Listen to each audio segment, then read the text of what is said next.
शारदा विद्या मंदिर Halol online education में मैं गोहिल नरेंद्र सिंह आप सभी छात्रों का हार्दिक स्वागत करता हूं। नदियों की तरह बनो जो अपना रास्ता खुद ढूंढ लेती है। आत्मनिर्भर बनने की बात है।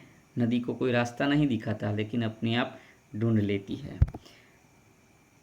तो आज हम कक्षा 7 हिंदी विषय के अंतर्गत भाषा सज्जता में सर्वनाम और उसके भेद के बारे में अभ्यास करेंगे। यहाँ आप ध्यान से देखिए, यह बंटी है। बंटी दूसरी कक्षा में पढ़ता है। बंटी की कक्षा बहुत बड़ी है। तो यहाँ पर हमने ये 3 वाक्य देखे हैं जिसमें बंटी का नाम बार बार आता है। तो ये बंटी जो नाम है वह क्या है? संज्ञा, यानी कि नाम है। तो ये बार बार आता है। तो नाम के स्थान पर हम अन्य शब्दों का प्रयोग करके वाक्य को अच्छा बनाते हैं। बार बार बंटी बंटी बंटी करते हैं तो वाक्य अच्छा नहीं लगता है। लेकिन यदि इसकी जगह पर कुछ और शब्द का हम प्रयोग करें, जैसे यह बंटी है तो यह बंटी है, तो एक बार तो हम नाम लेते हैं, लेकिन दूसरी बार बंटी दूसरी कक्षा में पढ़ता है, उसकी जगह पर हम कहेंगे कि वह दूसरी कक्षा में पढ़ता है। उसकी कक्षा बहुत बड़ी है। तो यहाँ पर हमने बंटी की जगह पे दूसरी बार जो बंटी आता है उसकी जगह पे वह का उपयोग किया, और तीसरी बार जो बंटी की आता है उसकी जगह पे हमने उसकी शब्द का प्रयोग किया।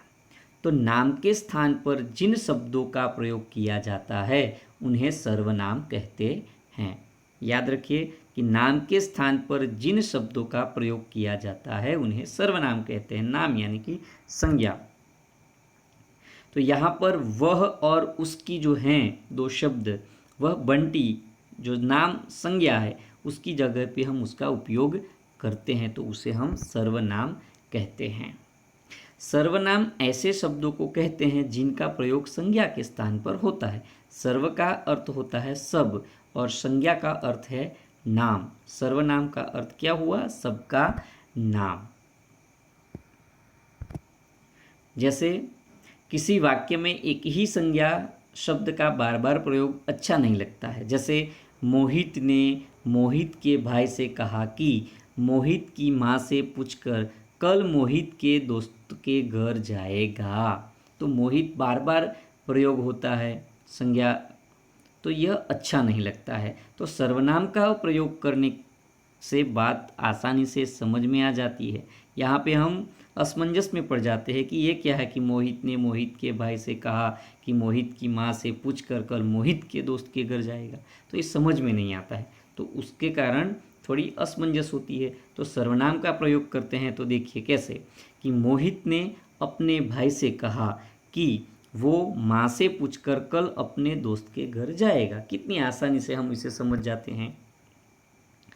तो जो सर्वनाम है उसके 6 भेद हैं: पुरुषवाचक, निश्चयवाचक, अनिश्चयवाचक, प्रश्नवाचक, संबंधवाचक और निजवाचक सर्वनाम। यह 6 प्रकार सर्वनाम के हैं।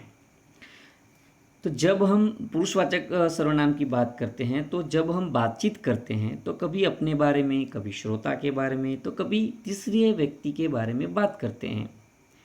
अतः बातचीत करते समय हम 3 प्रकार के शब्दों का प्रयोग करते हैं। कौन से 3 प्रकार? तो उत्तम पुरुष, मध्यम पुरुष और अन्य पुरुष।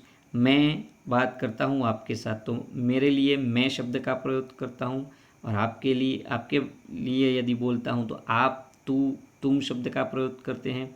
और हम दोनों के बीच में बातचीत होती है और किसी तीसरे व्यक्ति के लिए तो वह, वे, उसे, उन्हें आदि शब्दों का प्रयोग करते हैं। तो हम पुरुषवाचक सर्वनाम के अंतर्गत कह सकते हैं कि जिन सर्वनाम शब्दों का प्रयोग बोलने वाले, सुनने वाले या अन्य व्यक्ति के लिए किया जाता है वे जो सर्वनाम है उसे पुरुषवाचक सर्वनाम कहते हैं।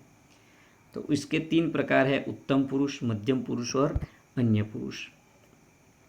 तो उत्तम पुरुष क्या है? तो जिस सर्वनाम को बोलने या लिखने वाला अपने लिए प्रयोग करता है उसे उत्तम पुरुष कहते हैं। जैसे मैं बोल रहा हूँ तो मैं आपको हिंदी व्याकरण पढ़ा रहा हूँ, तो मैं अपने लिए मैं शब्द का प्रयोग करता हूँ। जैसे मैं टीवी देखूँगा, बहुवचन में है, तो हम 5वीं कक्षा के छात्र हैं, मेरा नाम अनिल है। तो इस प्रकार से उत्तम पुरुष अपने लिए, बोलने वाला व्यक्ति अपने लिए प्रयोग करता है, बोलने वाला या लिखने वाला। मध्यम पुरुषवाचक जो सर्वनाम है, तो जिस सर्वनाम को बोलने वाला सुनने वाले व्यक्ति के लिए यह प्रयोग करता है उसे मध्यम पुरुषवाचक सर्वनाम कहते हैं। जैसे मैं बोल रहा हूँ, आप सुन रहे हैं, तो मैं आपके लिए क्या शब्द का प्रयोग करूँगा? आप, तुम। जैसे तुम चित्र बनाओ, आप इधर बैठिए, तुम अच्छी तरह से पढ़ाई करो। तो सुनने वाले के लिए यह सर्वनाम का प्रयोग होता है जिसे मध्यम पुरुषवाचक कहते हैं। अब अन्य पुरुषवाचक सर्वनाम की बात करें तो जिस सर्वनाम को कहने या बोलने वाला किसी अन्य पुरुष के लिए प्रयोग करता है उसे अन्य पुरुषवाचक सर्वनाम कहते हैं। जैसे वो झूठ नहीं बोलता, उसके पास कार है। मैं और आप दोनों नहीं। जैसे यह 7वीं कक्षा का चल रहा है तो हम 8वीं कक्षा के बच्चों के बारे में बात करते हैं, तो वह अन्य पुरुषवाचक सर्वनाम कहलाते हैं। अब दूसरा प्रकार है निजवाचक सर्वनाम। तो जो सर्वनाम निज यानी स्वयं के लिए प्रयोग किए जाते हैं, जिससे निजत्व यानी कि अपनेपन का बोध होता है, उन्हें निजवाचक सर्वनाम कहते हैं। जैसे मैं यह कार्य स्वयं कर लूँगा। मैं जो है वो उत्तम पुरुषवाचक सर्वनाम है, लेकिन यहाँ पर मैं यह कार्य स्वयं कर लूँगा, जो स्वयं करने की बात है वह निजवाचक सर्वनाम है। जैसे वह खुद ही चला गया, तो खुद ही चला गया, खुद ही, तो यह निजवाचक सर्वनाम है जिससे अपनेपन का बोध होता है। तीसरा है निश्चयवाचक सर्वनाम। तो जो सर्वनाम किसी व्यक्ति अथवा वस्तु का निश्चित बोध कराते हैं वे निश्चयवाचक सर्वनाम कहलाते हैं।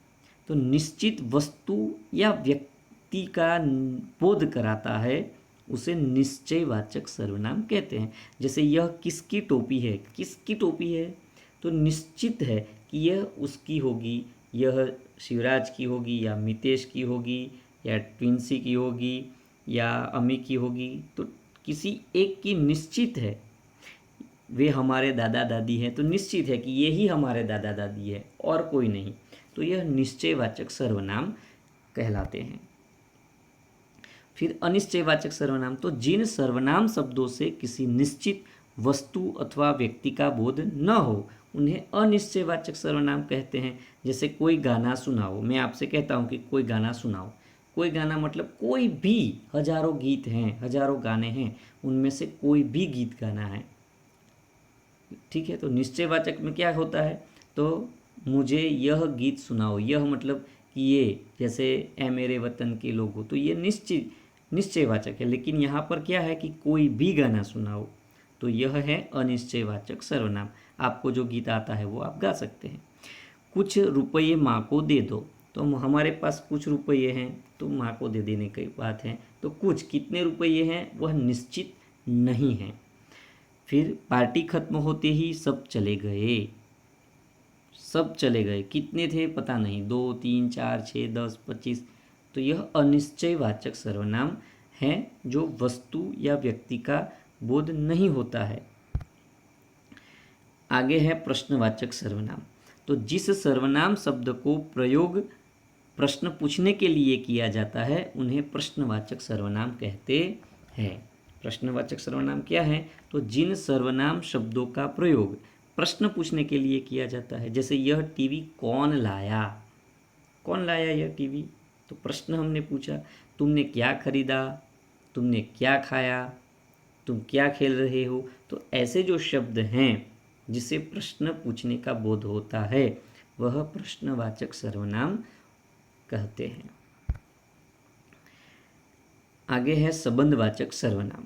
तो जो सर्वनाम शब्द वाक्यों में आए संज्ञा या सर्वनाम का संबंध बताते हैं उन्हें संबंधवाचक सर्वनाम कहते हैं। तो वाक्य में संबंध बतलाने वाले जो सर्वनाम हैं उसे संबंधवाचक सर्वनाम कहते हैं। जैसे जो परिश्रम करेगा वह सफल होगा, तो जो परिश्रम करता है तो उसका संबंध सफल होने से है, यानी कि जो परिश्रम करता है वही सफल होता है।